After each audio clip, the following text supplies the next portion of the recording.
This is my at-home recipe for a banging Ruby Murray. So today we're going to do something that I've made a lot of at home, but this is a really simple chicken curry with some naan breads as well. Just mix in your dry ingredients into a bowl. I'm just using strong white bread flour. Salt, we're just going to add half a tablespoon. Got some nigella seeds, 1.5 tablespoons. And then we need half a teaspoon of baking powder. We're going to actually use yeast as well. So we've got yeast and baking powder. The baking powder I find just gives it a really nice rise. And especially when you're not using a tandoor, I think that's quite important. So just for the wet ingredients, just do 125 lukewarm water. Not too hot, otherwise you'll denature the yeast. 1 sachet of the fast active dry yeast. That little mix. And then just to help it along, and also because it adds a bit of sweetness to the dough, just add in the sugar. All the ingredients will be in the description, so you can follow it at home. I think with a curry you need both naan bread and pilau. So I'm going to add as well a little bit of ghee. If you don't have ghee, you can just add some clarified butter. But ghee has got this beautiful, rich flavour that you associate with Indian food. It's awesome. We did a biryani video recently and got loads of flack for it. So I'm not a ghee hater. I love ghee. Just didn't have any ghee on that day. And at the end of the day, you might not have ghee in your home, you know. And then I'm just going to crumb it together. I'm going to add my yogurt to that as well. The yogurt's going to make the dough really soft, so it's going to enrich the dough, and so will the ghee. And then just bring it together until it's a shaggy dough, and then we're going to knead it for about 10 minutes.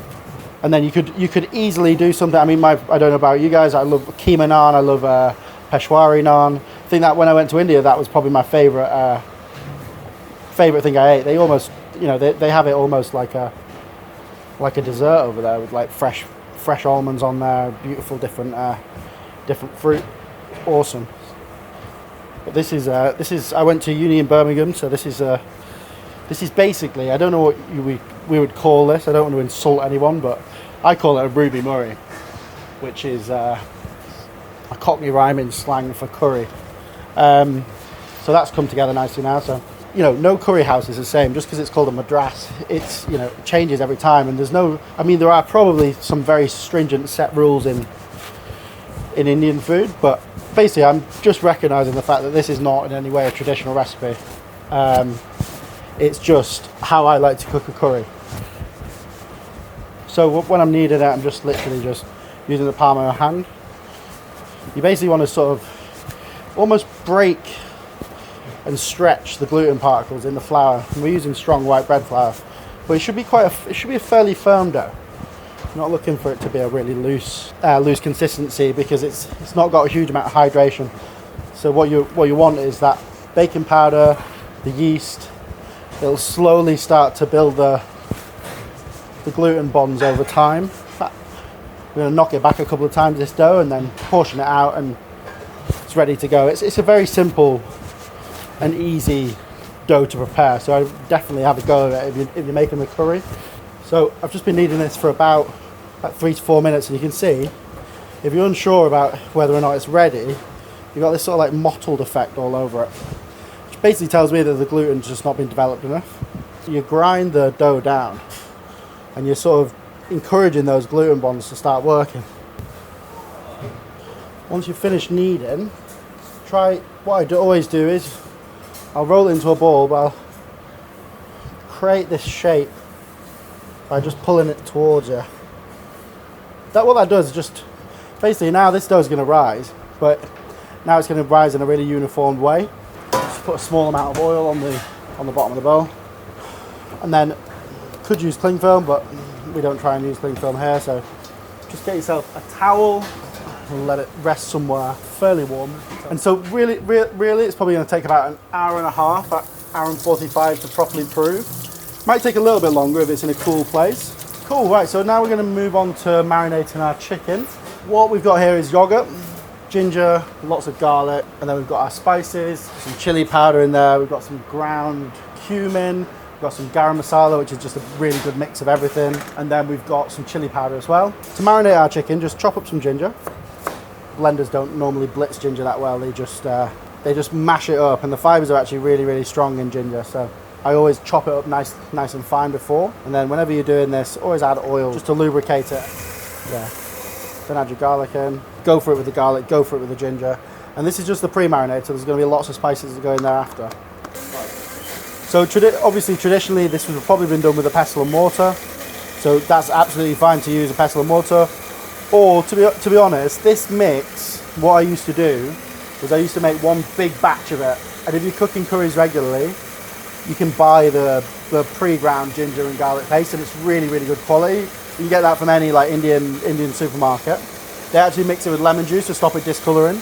But you can also alternatively make that yourself if you've got the time on your hands. So you can literally just have a big pot of ginger paste, a big pot of garlic paste, or a mix of both in the fridge at all times. And then as soon as you want to use it, you can just add instant flavour to anything. We've got this free-range chicken that we use at Fallow, our chicken shop. And then we've got lots of yoghurt. So the yoghurt's got a couple of different purposes, but the main one being it tenderises. So controversially, I'm going to cook this chicken straight away. Well, I encourage you to do it overnight. Often don't have enough time to do a meal 24 hours in advance, and then good hit of salt in there as well. What I'm going to do is I'm going to cook this in a preheated oven on a rack, and basically that marinade is just going to stick there, coat it really nicely. I'm actually cooking it on the bone as well. It just adds more flavour into your finished curry. What we'll do is just save some of that marinade in the bowl. We'll brush a little bit on whilst we're cooking. This oven is set at 200 degrees. It mimics a tandoori, but it's not the same. Cool, so now in a pot, what we're going to do is we're going to start with the onions. Right, so I've got a nice big pot here. If you start it off in a bigger pot, you get a lot more surface area, so you can cook the onions a little bit quicker. But the key, as we discussed last time, to any good curry is the way that you cook and caramelize the onions. It's basically do you have a sharp knife there? It's even worse.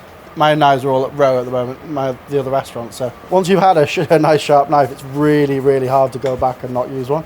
In the comment section, you should abuse me because you should say, well, a chef should always have his knives. So that's true, but at the moment, I only have one set of knives. They're in a knife roll, and they're always moving between restaurants. So it's not really a done thing at the moment in London to walk around with a load of knives on one's person.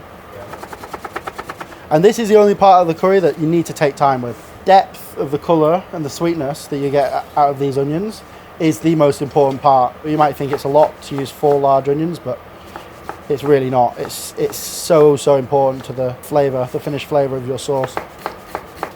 So start your onions in a big pan like this. I'm going to toast some spices in a pan separately, but this will just allow you to get that caramelisation a little bit quicker if you start in a larger, heavy bottom pan. Right, I'm just going to add some ghee into this pot. So the oil's nice and hot, nice and warm. Just going to add some mustard seeds in there. It should give a really nice, satisfying crackle. Cinnamon sticks is traditional to use cassia bark, but we don't have that. Cardamom. And then just leave that off the heat. I'll just slowly infuse. It's not crazy hot, the oil. It's nice and light. Just want to keep moving them around. Really focus on them. This is basically the only thing that you can really fuck up is burn the onions, burn the spices, and it's going to add bitterness instead of sweetness. Nice, so this is just going to add that extra layer of flavour to the chicken, and ultimately it'll all get cooked down into the sauce eventually.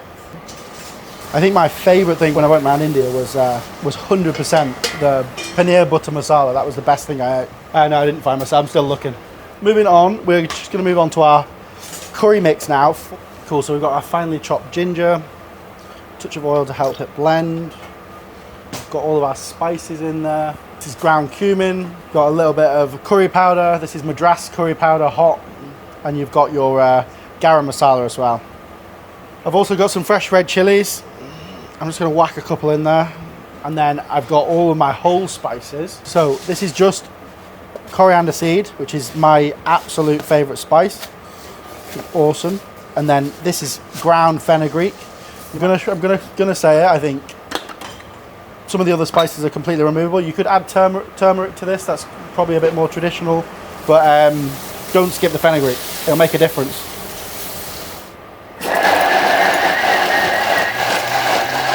So there we go. Now you'll notice it's not a perfectly smooth paste. It really doesn't matter, to be honest. You just want to make sure that it's all nicely beaten up, mixed together. nothing's too big and chunky, and those whole spices have been properly blended. So I only blended that for about 1.5 minutes there. And then whilst all that happens, you can actually start on our naan breads. Oh, beautiful. There we go. So that dough's just, it's super, super soft. But what I'm just going to do now is just going to mix it together. Do what I did before, you know, forming it into that ball. And then once it's in that shape, then I can portion. Once I portion it, I'll do a brief bench rest. So yeah, just scrape all that sort of over caramelized stuff off the bottom. Keep it moving. As long as you catch that golden stuff before it turns too dark, absolutely fine. I've got my beautiful, nice, soft dough here. So I could easily just weigh these, but I'm not going to be too precise. I cut that in half and I'll reshape it into a rough ball. And then I'm going to cut it in half again. And then I'm going to shape it again. So just pull it towards you. So shape towards you.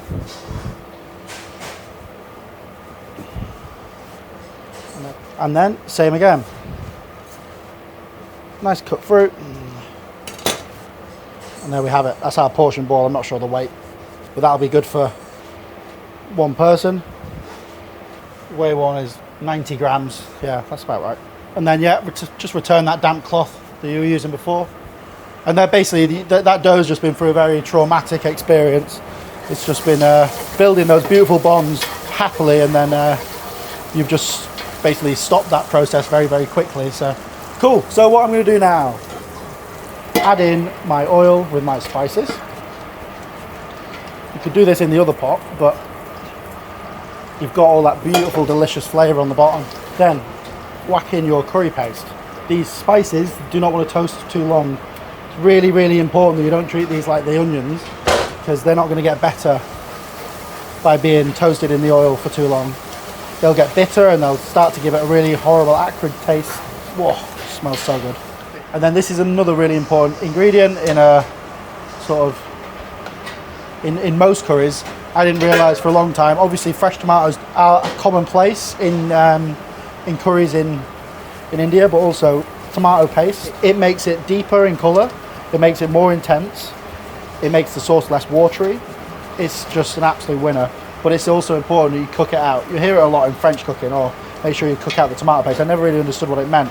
But basically, it takes away that sort of raw, acidic flavour and just makes it a little bit sweeter into the finished sauce.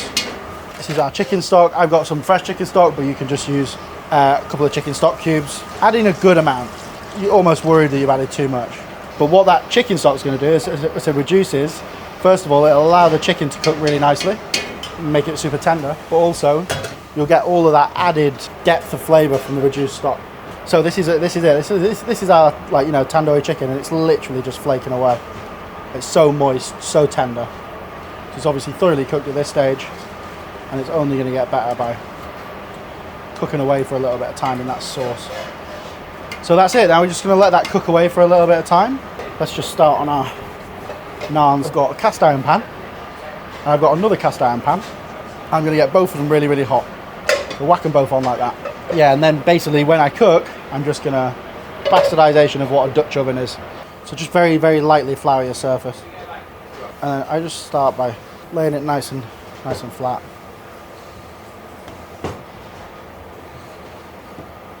Just rolling it out. So like that, with a rolling pin. You actually want to go fairly flat with a naan dough, because it's got baking powder, it's got a lot of stuff in there, it's going to come up nicely. But you want it to cook quite quickly, because you want to get that crust on the bottom. So once you're happy, got it to that stage. And you know, I can work with this dough nicely because the gluten's well developed, so it's makes it a lot easier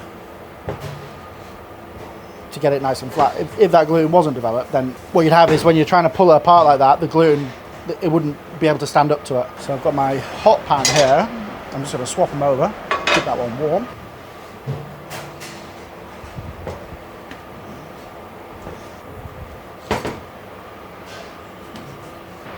So I'm not going to oil this pan. Very simply, take your naan dough, lay it down, keep it a moderate temperature in the pan, brush it with the ghee. Have a little bit of faith. Whack your hot pan on top.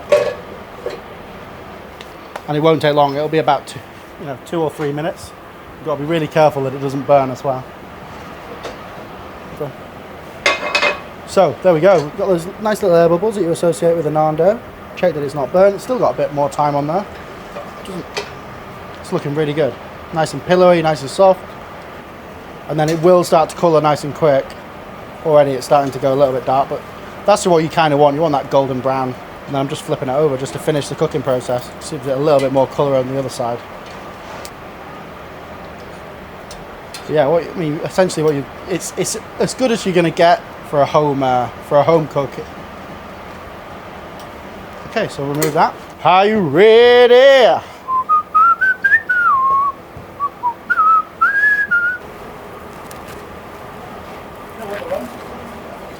So that's looking a lot better now. So what I did there, slightly different, was just get that pan smoking hot, and it obviously needs that initial burst of heat. But you can see how the bubbles are so much better on this one than they are on the last one. But that'll come with just making sure that your pan is smoking hot. I suppose it needs that high intensity heat just to get the rise from the baking powder. But then you've just got to be careful with the cooking. Make sure you don't burn the bottom. Okay, great. So curry has reduced nicely. It's probably reduced by about 1/3, so it's getting to be a nice consistency now. Nice and thick, not watery in any way, shape, form. It can be as thick as you want, really. I like a little bit more sauce to mop up everything. Cream. Needs a good hit of salt. Add loads of fresh coriander. And always use the stalks. Stalks have got more flavour than the leaves. They've also got a better texture. Generally speaking, I much prefer stalks to be used to cook with, and then leaves more for a garnish. These are so soft. Honestly, this is a really good recipe for naans. Try it at home. It's a really good one. Ruby is getting there, so just add your lemon juice to finish. And then I'm going to take it off the heat and just do the final little finish, which is fresh coriander. Lots of it. Save a little bit back just for garnishing at the end. It's kind of got that beautiful sort of tikka masala kind of colour to it as well. Good hit of butter in at the end.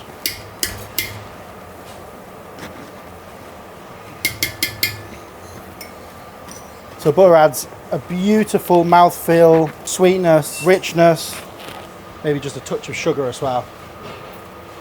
Bring out the sweetness of the onions a little bit more. That is my Ruby Murray, so similar to a butter chicken. Serve it with a beautiful naan bread. Got a little bit of pilau rice, which I just made. A few aromats in the rice as well. Banging curry. Okay, this is a really good recipe. We've got drumsticks. I think drumsticks are perfect in a curry. Really easy to eat. They add lots of flavour. I don't necessarily love them in other areas, but for a curry, they're really perfect. There you go. Chicken curry, at-home tandoor technique, and pilau rice.